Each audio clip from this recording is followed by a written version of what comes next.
সরকারি বেসরকারি হাসপাতালে হামে আক্রান্ত শিশু ভর্তির সংখ্যার সাথে বাড়ছে মৃত্যু। এমন পরিস্থিতির মধ্যে করোনার জন্য ডেডিকেটেড মহাখালী ডিএনসিসি হাসপাতালে সেবা মিলছে আক্রান্ত শিশুদের। হাসপাতালটিতে পর্যাপ্ত বেড ও হাই ডিফেন্সিসি ইউনিট HDO থাকায় সন্তুষ্ট রোগীর স্বজনরা। কর্তৃপক্ষ বলছে নার্স সংকট থাকলেও তারা সর্বোচ্চ সেবা দিচ্ছেন।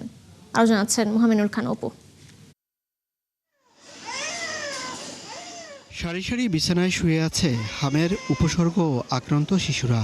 অনেকের মুখে ও গায়ে রয়েছে লালচে ফুসকুড়ি। হাম আক্রান্ত এসব শিশুদের চিকিৎসা সেবা দিচ্ছেন চিকিৎসক ও নার্সরা। অভিভাবকরা আছেন উদ্বেগ উৎকণ্ঠায়।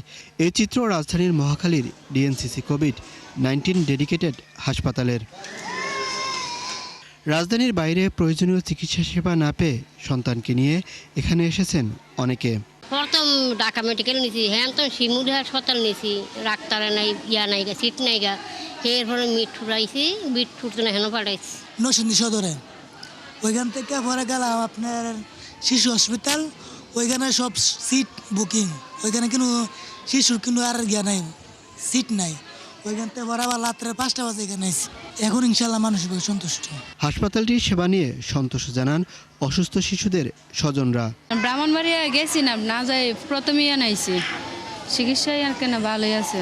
রাখার পরে নাম কেটে দিচ্ছে, ওই দিন যেদিন চলে আসবো ওই দিনই ওর র্যাশগুলো দেখা দিচ্ছে। তারা বলছে কি স্কিন পক্স। পরে আমরা বাসায় নিয়ে আসছি। বাসায় 2 দিন পর দেখা যাইতেছে পুরো ভর্তি আছে, আর জ্বর কমতি আছে না, তীব্র জ্বর উঠছে। পরে এই নিয়ে আসলাম এখানে। আসার পর এখন আলহামদুলিল্লাহ আগের থেকে অনেকটাই সুস্থ। নিউমোনিয়া আছে বা ঠান্ডা আছে, কাশি, জ্বর আসে। 2 দিন বন্ধ ছিল, আবার জ্বর আসে, সাথে সাথে সিট পাওয়া গেছে।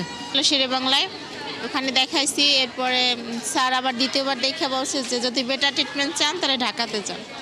তারপরে এখানে আসার পরে এখন আলহামদুলিল্লাহ মোটামুটি সুস্থ। হাসপাতালটিতে ভর্তি রোগীর সংখ্যা 422 জন, আর বেড খালি রয়েছে 632টি। 288টি HDU বেডের 101 জন শিশু চিকিৎসা সেবা নিচ্ছেন। খালি রয়েছে আরও 187টি বেড। মুহামিনুল খান অপু, 71, ঢাকা।